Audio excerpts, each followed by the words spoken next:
When you're looking at the power and control wheel, on the outside band is physical and sexual violence. And this is the part of the wheel, this is the tactic that men will use to get their partners to submit. Now, there's a lot of different tactics in the middle that they also use, but this is the one that holds them all together. This is the one that instills the greatest amount of fear, is how far will he go? You know, women have said, he's beating me and I don't know if I'm gonna get back up. I don't know how it's gonna stop. He's hitting my head against the wall. I think this might be the end for me. The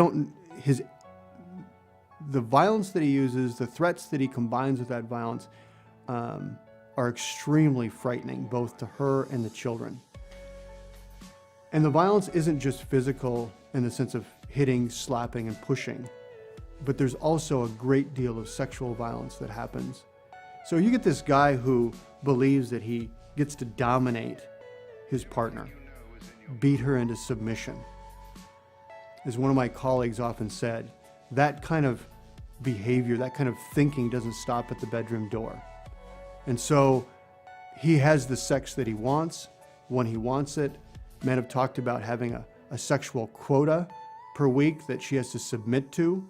The sex that women talk about having with these men, it's really about, like everything else, it's how he wants it, it's when he wants it, and she really kind of vanishes in the equation. She's really just a tool for him to get off. Another thing men talk about in class is this notion of makeup sex. So there's been an argument, he might have been physically beat her, and then they will talk about how this makeup sex is the best sex that they've ever had. Like it's the greatest sex there is.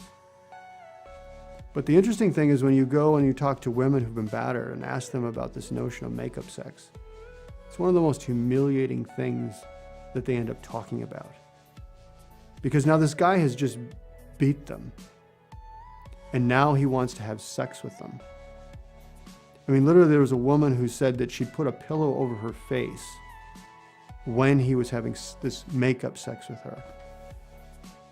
And it didn't bother him because it wasn't about her, it was about him. So when we think about physical violence and sexual violence, we need to think about it on a continuum as opposed to separate things that happen. A man who believes that he gets to dominate a woman, that dominance doesn't stop at the bedroom door. It continues.